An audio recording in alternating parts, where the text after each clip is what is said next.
There is a special kind of torture that every runner has been through at least once, and that is trying to keep your heart rate in zone 2 whilst you're out on a run. And you've read about zone 2, you know all the science, you know it's supposed to be the foundation of all of your running, and then you try and actually do it, and you have to slow down to a pace that would be humiliating to put on your Strava. Spoiler alert, no one actually cares about your average pace on Strava. And even then, even shuffling along at a pace that would make Gary the Snail blush, your heart rate still drifts up into zone 3 by the end of the run. So then you start to wonder, is zone 2 actually just this hard? Am I cursed to push this zone 2 shaped boulder up this hill forever? Or am I just fundamentally not built for running? Now the real answer is that the zones on your watch are just wrong. And in this video, I want to show you exactly why that is. Now one thing I want to clarify straight off the bat is that these zones are a completely man-made invention. They give us some structure, they help us how to manage our training, but your body doesn't know what zone 2 is. It's not as if by moving into zone 3 during a run, you lose all the effects of zone 2 training. Now your body just reacts to whatever you throw at it. So it reacts to the total amount of work that you make it do, which is what we call the stimulus, and it adapts accordingly. And for a lot of us, zone 2 running is just the tool that we use to make that total amount of work as big as possible so that you get the most adaptations. And zone 2 runs, or easy runs, exist for one reason. They let your body recover while still building your aerobic base. They improve how efficiently your body uses oxygen. They help you attack your harder sessions with more energy, and they let you run more mileage without breaking down. However, there is one group of runners who I would argue don't need to worry about any of the stuff I'm about to talk about. And that is if you're new to running, you're doing a couch to 5K, or you feel your heart rate spike up as soon as you even start to jog. All of this talk about zones is just overcomplicating things, and it is adding unnecessary stress. So you don't need to watch this video if you don't want to. Just focus on getting running consistently 2 or 3 times a week, whatever pace you can manage. And as your body adapts and as you get fitter, everything I'm talking about in this video will become more relevant in time and you can come back to it. Rome wasn't built in a day, and neither is your aerobic base. But if you've been running for a little bit and now you want to dial in your training to keep those improvements coming, let's get into how to stay in zone 2 whilst you're running. And for this, we need the trusty whiteboard. Okay, so the first cause, and this is one that catches a lot of runners out because on the surface, it seems like the obvious thing to do, and that is sticking to a zone 2 pace. And the problem with that is that pace and effort aren't the same thing. So let me show you what I mean. Let's say that to stay in what you think is a zone 2 effort, you've got an easy pace of 6 minutes per kilometre. And that keeps your heart rate somewhere in a zone 2 effort.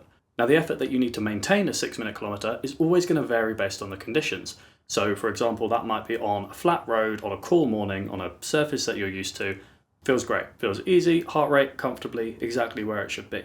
Now try and run that same 6 minute per kilometre on a hot day, or a slight incline, or on gravel, or on trails, or on any surface with any given it at all. Your pace hasn't changed, but your body has to work so much harder to maintain it. Your heart rate's higher, your effort's higher, which means that you're now in zone 3 rather than zone 2. But if you go by pace, you're still in zone 2. So when you think that you're doing an easy run and getting that active recovery, in reality, you're just accumulating more fatigue. And on one run, it's not going to make much difference. You're not really going to feel it. But over a training block, that is what is causing that chronic low-level fatigue and making your runs feel harder than they should. And this is why pace zones and heart rate zones need to work together rather than picking one or the other. Pace zones are excellent for structured sessions on predictable routes, predictable conditions, but as soon as conditions change, and they always do, pace zones get less helpful and you want to rely more on heart rate zones. So that is cause 1. Same pace, different effort, which means that if you're only using pace zones, you're probably drifting out of zone 2 without even realising. Keep the little stick man on there. Now the second one is where I want to spend a bit more time because it is the root of the problem for most runners. And by sheer coincidence, Philly Bowden, a much faster and much more charismatic runner than me, dropped a video yesterday that explains this really well. So go and watch that after you're done with mine, obviously. Now your watch almost certainly calculated your zones using a formula. And that formula is ancient and doesn't take into account you or your body at all. By default, Garmin estimates your maximum heart rate using 220 minus your age. So if you're 35, it does 220 minus 35 for 185. And from there, it calculates all 5 of your zones as percentages of that number. So zone 1, 50 to 60%. Zone 2, 60 to 70%. Zone 3, 70 to 80, etc, etc. Which seems reasonable enough. The percentages actually aren't too far off. The problem is that 220 minus your age is a population average with a massive individual variation. The research puts a standard deviation around 10 to 12 beats per minute either side, which means that two people who are both 35 could have a real maximum heart rate anywhere from 170 to 200. And Garmin is just going to assume that they're both 185 because of their age. So if we look at the numbers for two people, both 35, person A has an actual max heart rate of 175. So their true zone 2 would sit between 105 and 123 beats per minute. Whereas person B has an actual max heart rate of 195, their zone 2 is going to sit between 117, 137. But because of their age, Garmin just says, nah, you're all in the same boat and you both get a zone 2 of between 111 and 130 beats per minute. So you can see that it's a very broad assumption that just isn't accurate enough to base your training around. Which is why on Saturday, 27th of June, I'm actually going to run a live online workshop where I give you everything you need to calculate your zones precisely and accurately.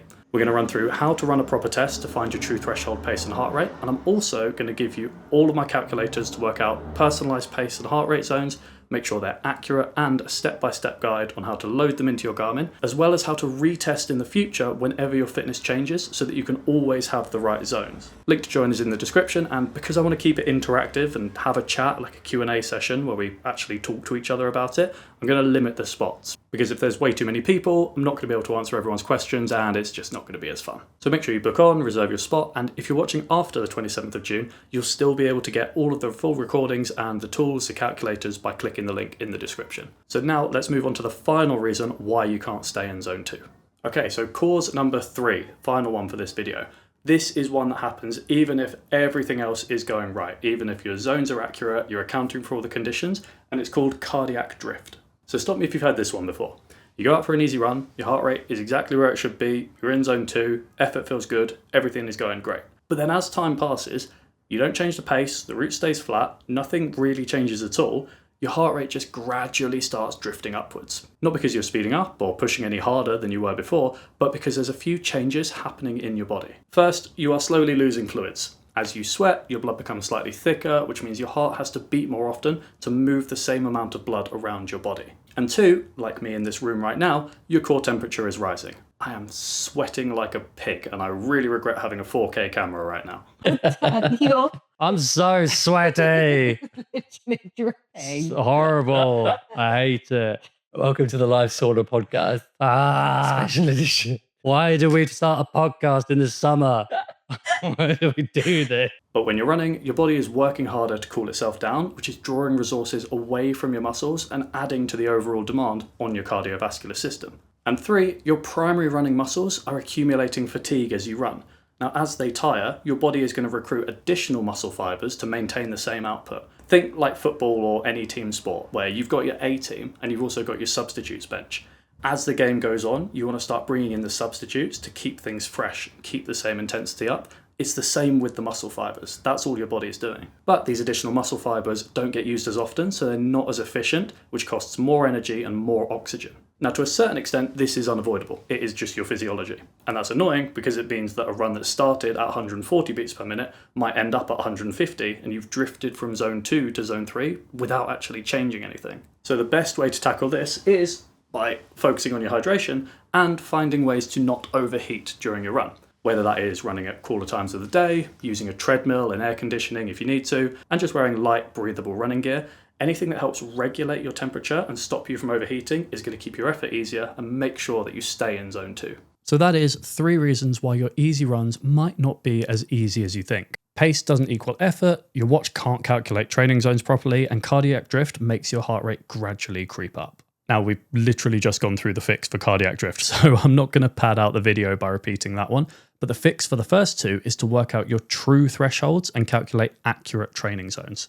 And if you want the easiest way to do that, then join the workshop using the link in the description. You'll get all of the tools, all of the calculators I've made for you, and we'll have a fun little interactive Q&A session where you can get all of your questions answered live. And if you're watching this after the 27th of June, then it's all recorded. You get all the tools, all the calculators, everything using that same link. Make sure you're subscribed if you're not already. I've got a bunch more training videos coming up, and I will see you in the next one.